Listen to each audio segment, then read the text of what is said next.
irmão, irmã, nosso curso sobre o Evangelho de São Marcos, módulo 6, Morte e Ressurreição, capítulo 14 e seguintes. Conspiração contra Jesus. 14:1. A Páscoa e os ázimos seriam 2 dias depois. Então, se aproxima a Páscoa, o oferecimento, a morte e a ressurreição de nosso Senhor Jesus Cristo. Jesus morre e ressuscita dentro do período da Páscoa. Na verdade, a Páscoa era o sábado, a grande festa dos judeus. Nesse período, na sexta-feira, ele é crucificado e no domingo, no terceiro dia, contando sexta, primeiro dia, sábado, segundo, domingo, terceiro dia, no domingo ele ressuscita. É a grande festa dos judeus e a grande festa dos cristãos. A festa dos judeus no sábado, que segundo eles é o dia que Deus descansa, ou descansou, depois de ter criado tudo. Leia lá Gênesis 1:1-2, 4a. Deus descansou. Shabat, sábado, vem de Shabat, um verbo hebraico, descansar. Deus descansa, segundo os judeus, o Gênesis, ele descansa depois de toda a obra da criação. Jesus vai dizer que Deus não descansa.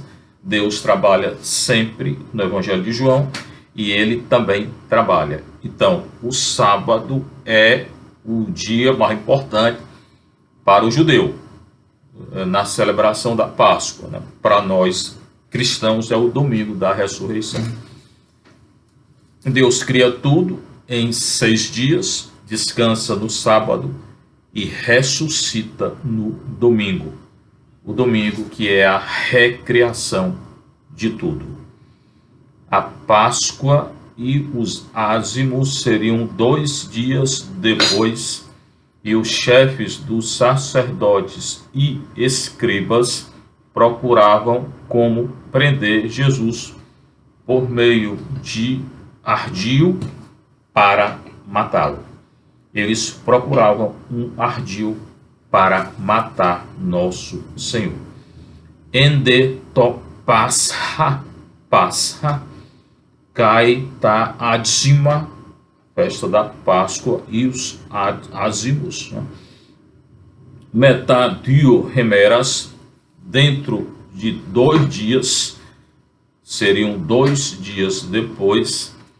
Cai edzetum roi arriereis, cai roi gramateis, e os chefes dos sacerdotes arriereis, saduceus, cai roi gramateis, fariseus, procuravam edzetum como prender Jesus, pois como auton endolo cratessantes. Eles queriam prender nosso Senhor, pegar nosso Senhor, por meio de ardil para matá-lo. Endolo, em ardil, por meio de um ardil, queriam imputar culpa em nosso Senhor, procurando uma culpa que nosso Senhor não tinha. Cratessantes, procuravam prendê-lo por meio de um ardil. Endolo, apoquiteinou-se para matá-lo. Apoquiteinou-se para matá-lo. Pois diziam, não durante a festa, para não haver tumulto entre o povo. Então, os saduceus, chefe dos sacerdotes, e os escribas dos fariseus, por 2 grandes partidos que dominavam o Sinédrio de Jerusalém. Sinédrio, hoje o equivalente seria o Papa com os bispos, os cardeais. Então, eles, as autoridades judaicas, sacerdotes e fariseus, procuravam um ardil dolo para prender, e não só prender e imediatamente matar nosso Senhor. Mas eles diziam ardilosamente, não durante a festa, não queria que fosse no dia da festa, para não haver tumulto entre o povo, porque todo o povo estava lá em Jerusalém para festejar a festa da Páscoa. Mas Nosso Senhor, cumprindo as Escrituras, ele morre durante o período da Páscoa, porque ele é o novo Cordeiro Pascal. Leia Êxodo 12. Jesus é o novo Cordeiro Pascal. Ele é o primogênito que morre para resgatar, salvar todos, enquanto no Egito todos os primogênitos morrem para que o povo de Israel seja salvo. Jesus é o Cordeiro Pascal. Lá tinha uma oferta de sangue também para Deus. Tinha um cordeiro oferecido a Deus e eles comeram às pressas. Então tem todo o significado muito importante.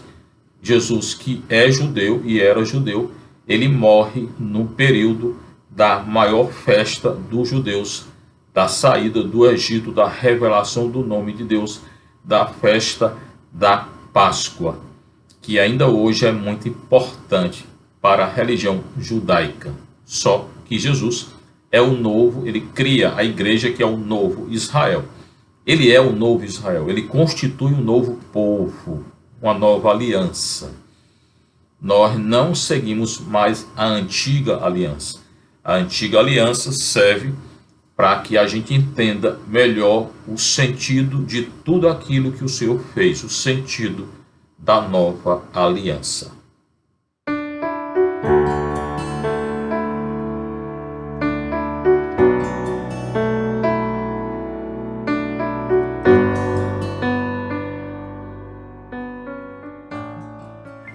Então os chefes dos judeus diziam Elegon Gara, eles diziam, pois diziam me ente reorte, não na festa, não no período da festa, me pote, senão estai toribus tu lau, senão pode haver tumulto entre o povo.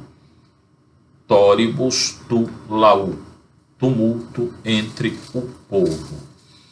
Jesus, quando chega a hora dele, em Jerusalém, durante a festa da Páscoa, ele se oferece. No início, a unção em Betânia, versículo 3. Em Betânia, quando Jesus estava à mesa em casa de Simão, o leproso, ele entra na casa de um leproso chamado Simão. Simão era um nome comum na cultura judaica. Pedro é chamado de Simão. Shimeon, que era um dos filhos de Jacó, aproximou-se dele uma mulher trazendo um frasco de alabastro cheio de perfume de nardo puro. Esta é a ceia em Betânia, antes que Nosso Senhor será entregue aos fariseus e saduceus, ao sinédrio de Jerusalém. Ele é ungido em Betânia. Por que ungido? A unção era para os reis, os sacerdotes, os profetas de Israel. E Jesus é tudo isso, ele é rei. Não só rei dos judeus, como escreveu lá, ou mandou escrever Pilatos na cruz, rei do universo, rei de todos nós. Só que o reino dele não é deste mundo. Não é deste mundo. Jesus esteve no mundo, mas não é do mundo. Ele nos resgatou do pecado, nos dando o reino eterno, o céu. Então, a nossa luta é para chegar no céu. Em Betânia terá essa ceia em que Nosso Senhor será ungido com óleo, que com perfume, para dizer que ele é o rei, o novo rei de Israel e de todo o universo. Está a casa de Simão o leproso, que ele tinha curado, provavelmente, senão não teria entrado, não teria todo esse alvoroço, porque um leproso não poderia morar não podia morar numa casa se não fosse curado. Então, esse Simão leproso havia sido curado, não tinha mais a lepra. Isso é claro. Aproxima-se dele uma mulher, ela traz um frasco de alabastro cheio de perfume de nardo puro. Aqui, nosso Senhor será ungido por nardo. Também essa unção significa uma antecipação, porque essa unção com nardo puro, quem era ungido eram os mortos, os cadáveres dos mortos. Jesus, então, essa mulher antecipa, é um artifício literário, é um fato concreto, mas escrito de uma maneira assim, pelo evangelista Marcos, chamado antecipação literária. Ela antecipa o que acontecerá com nosso Senhor. Caríssimo era esse nardo puro, e quebrando o frasco, ela quebra o frasco do perfume, derramou sobre a cabeça dele, de Jesus. Ela derrama todo o frasco sobre a cabeça de Jesus. E ele é o cabeça da igreja. Então ela unge com perfume a cabeça, o cabeça da igreja, que é Cristo. A igreja que é o novo Israel, que nasce na festa da Páscoa do antigo Israel. Alguns dentre os presentes indignavam-se entre si. Então, ela chega com um perfume muito caro e quebra o frasco, joga todo na cabeça de Jesus. Quem estava lá se indignou contra isso, a respeito disso.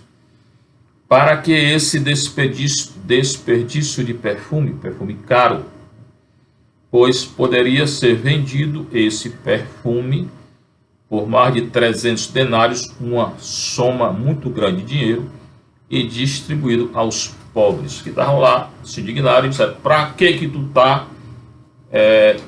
gastando todo esse perfume, derramando todo esse perfume? Para que é? Poderia pegar o dinheiro, vender, ou nem ter comprado, pegar o dinheiro e dado, distribuído aos pobres. Então eles repreendiam a mulher e a repreendiam. Mas Jesus então intervém. Mas Jesus disse: deixai-a, porque a aborrecei. Nosso Senhor, ele entende o significado daquele gesto simbólico da mulher. E, como sempre, ele vai além. Tudo aquilo que o nosso Senhor fala e faz e diz, ele vai além da nossa compreensão, da compreensão das pessoas da época e da nossa compreensão. Todos se indignaram achando que deveria dar o dinheiro para os pobres. Jesus disse: deixai-a, porque a aborreceis. Ela praticou uma boa ação para comigo. Nosso Senhor vai além daquele ato da mulher. Nem a mulher tinha entendido muito bem, né? Na verdade, sempre tereis os pobres convosco, que nós temos até hoje. E, quando quiserdes, podeis fazer-lhes o bem. E nós temos obrigação de ajudar os pobres. Obrigação. Mas a mim nem sempre tereis. O Senhor tinha compreensão exata de que ele iria morrer ali, naquela festa. Ela fez o que podia, antecipou-se a ungir o meu corpo para a sepultura. Antecipação, prolepsis, é uma figura literária muito conhecida na Sagrada Escritura. O autor sagrado muitas vezes antecipa com a narração de um fato o que irá acontecer no futuro ou logo depois. A mulher antecipa-se ungindo o corpo de Jesus para a sepultura, porque eu acabei de explicar, os corpos dos mortos eram ungidos por óleo. Jesus não estava morto ainda, estava vivo. Então ela antecipa a morte e ressurreição de nosso Senhor. Aqui a morte, porque a unção com óleo era feita para os corpos dos mortos.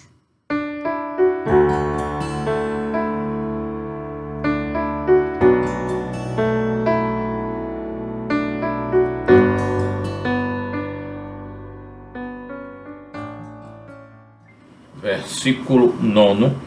Em verdade vos digo que por toda parte onde for proclamado o Evangelho, e isso aconteceu, ele está sendo proclamado agora, ao mundo inteiro, agora, também o que ela fez será contado em sua memória. Aquilo que aquela mulher, não diz nem o nome da mulher, fez ungindo a cabeça de Jesus.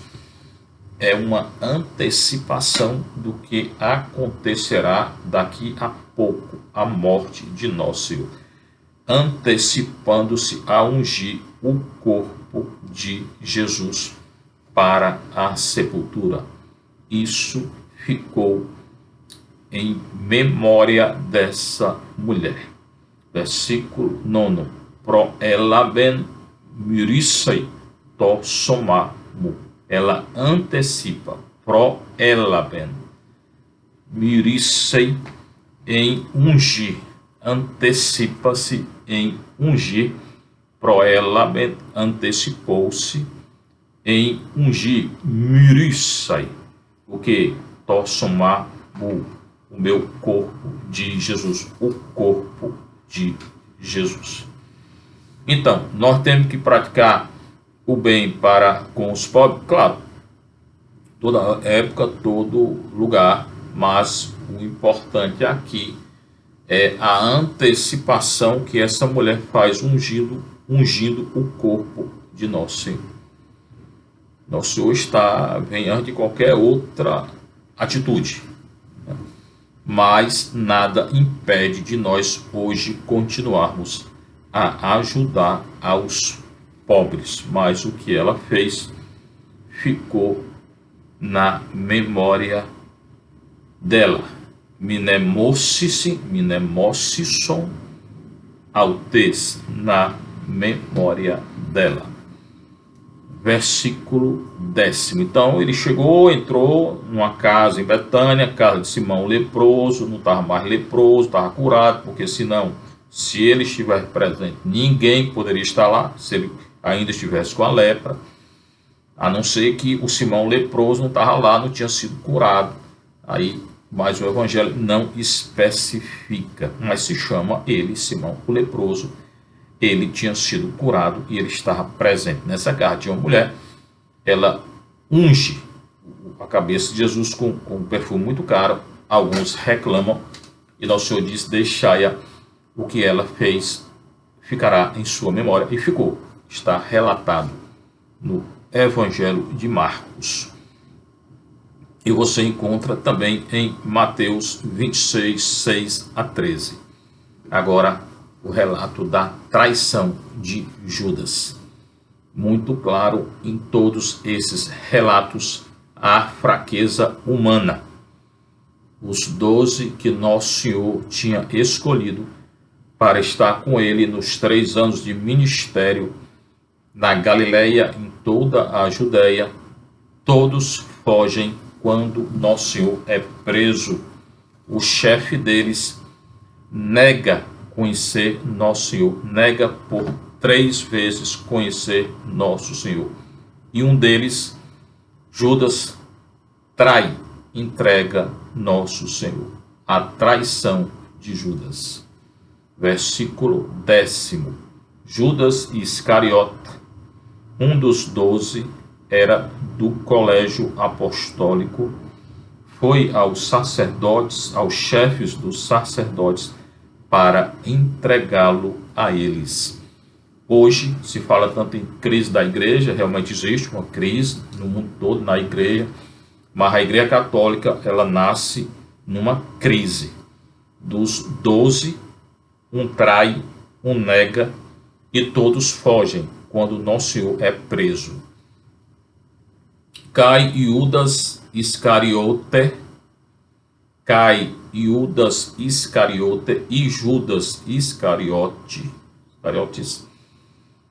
ho eston dodeca, dos 12, apelten prostus arhiereis, rina auton paradoi autois. Ele vai até os chefes dos sacerdotes, rina, a fim de que a fim de paradoi entregar Jesus a eles, para entregar, paradoi, paradidomai é o verbo da entrega. Judas entrega Nosso Senhor aos chefes dos sacerdotes, que eram as autoridades do sinédrio. O sumo sacerdote, quem mandava no sinédrio. O sumo sacerdote não é como o Papa atual, que ele é escolhido e fica até a morte. No caso do Bento XVI, ele renunciou. Lá não, ele era escolhido por um período determinado. No ano em que Nosso Senhor foi entregue e morreu, o sumo sacerdote era Caifás. Mas Anás, que também está nos relatos da paixão, era mais importante do que Caifás. Então, o sumo sacerdote era Caifás, mas quem mandava era Anás. Anás era o sogro de Caifás. Tudo na mesma família. Judas Iscariote, então um dos 12, foi ao chefe dos sacerdotes para entregá-lo a eles. Ao ouvi-lo, alegraram-se a alegria dos hipócritas e prometeram dar-lhe dinheiro, por dinheiro. Judas entrega Nosso Senhor por dinheiro. Cuidado, irmão. O dinheiro corrompe muitas vezes. Nós devemos utilizar o dinheiro para quê? Ajudando os necessitados.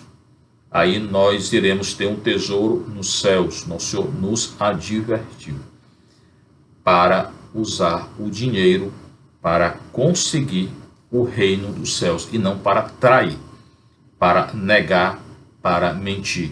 E a nossa sociedade hoje é pródiga em corrupção, em usar o dinheiro para um meio ilícito. Ao ouvi-lo, alegraram-se e prometeram dar-lhe dinheiro, e ele procurava uma oportunidade para entregar. Então Judas foi até o sinédrio, os fariseus e os saduceus e prometeu entregar Nosso Senhor.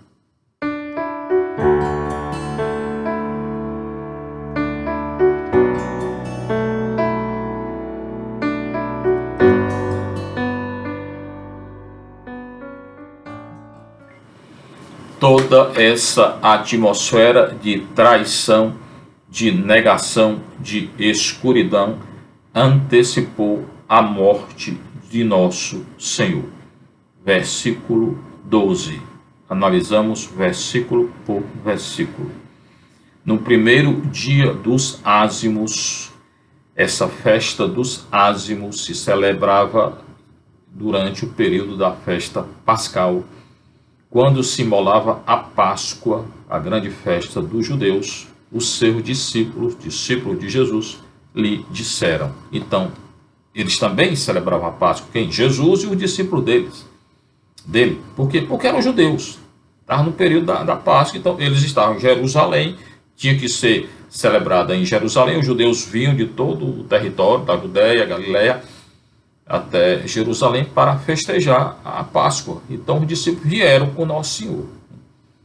Os seus discípulos lhe disseram: onde queres que façamos os preparativos para comeres a Páscoa? É uma ceia pascal, que tem um sacrifício de um cordeiro. Assim será a ceia pascal nossa, cristã, católica. Jesus é o Cordeiro de Deus que se entrega em oferta. É o sacrifício do cordeiro. Lá no Egito, vários cordeiros são oferecidos a Deus para o resgate do povo. Aqui é um cordeiro só, oferecido para o resgate de todos nós. Lá era para o resgate dos judeus na saída do Egito. Aqui é para o resgate de todos, a redenção de todos, não é só do povo judeu. O povo judeu hoje é a Igreja Católica, que tem que anunciar essa redenção a todos. E lá, volto a dizer, os primogênitos morrem, primogênitos dos os egípcios, os animais e tudo, para que o povo seja salvo. Aqui primogênito morre para que todos sejam salvos. Esse é o significado ou ressignificado da festa da Páscoa para nós cristãos. E tem que entender o que é a Páscoa. Ela é um zikaron, um memorial, mas não é só uma memória. O que é o zikaron na cultura judaica? Jesus era judeu. Zikaron é um fato que acontece uma única vez. A Páscoa de Nosso Senhor, historicamente, aconteceu uma única vez. Não é que todo ano ela acontece de novo, não. Ela aconteceu uma única vez. E isso no sentido da cultura judaica.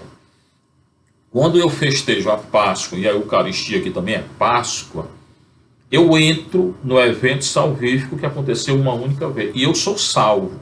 É esse o significado da Páscoa judaica.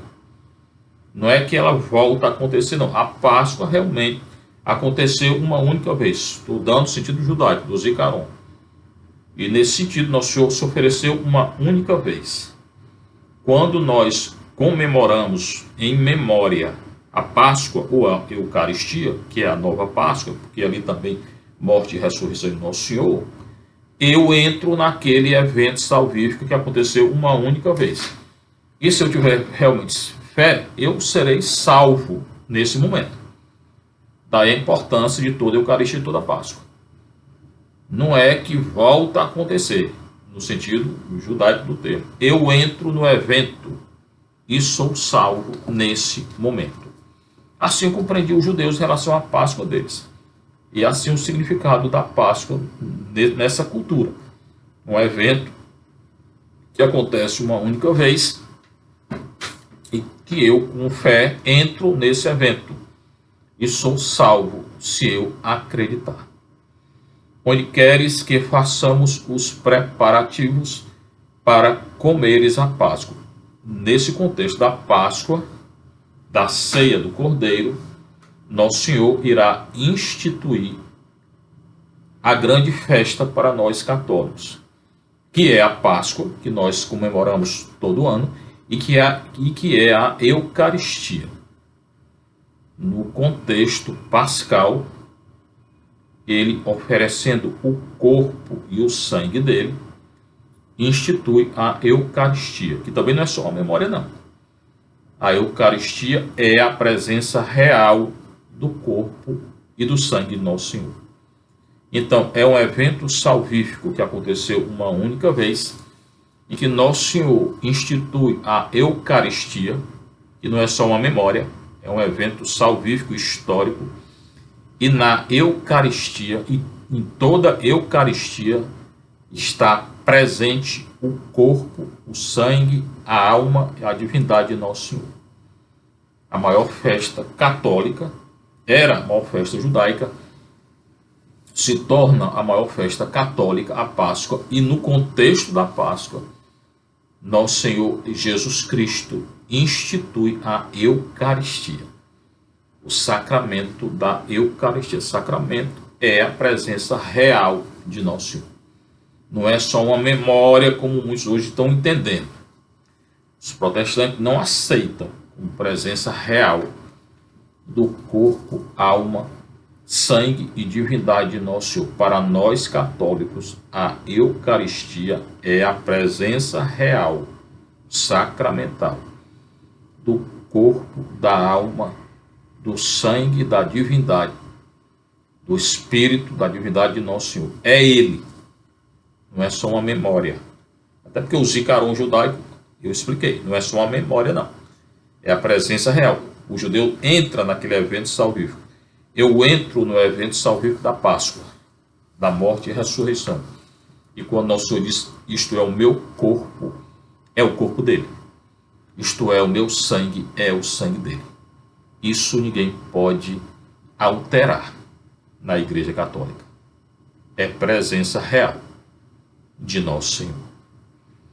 Onde queres que façamos os preparativos para comeres a Páscoa. Então, antes da instituição da Eucaristia, os discípulos perguntam a Nosso Senhor onde é que ele quer comer a Páscoa, porque é dentro da Páscoa que será instituído a Eucaristia. Enviou então 2 dos seus discípulos e disse-lhes, 2, como enviou 2 e 2 em missão.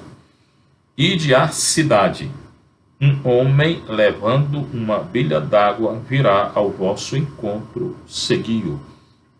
Então nosso Senhor manda eles ir à cidade seguir um homem. Tem todo o sentido de mistério, porque Eucaristia é um mistério, mistério de fé. Por isso que esse conto, essa narração, que é um conto histórico, uma narração histórica, está toda ela, narração envolvida em mistério.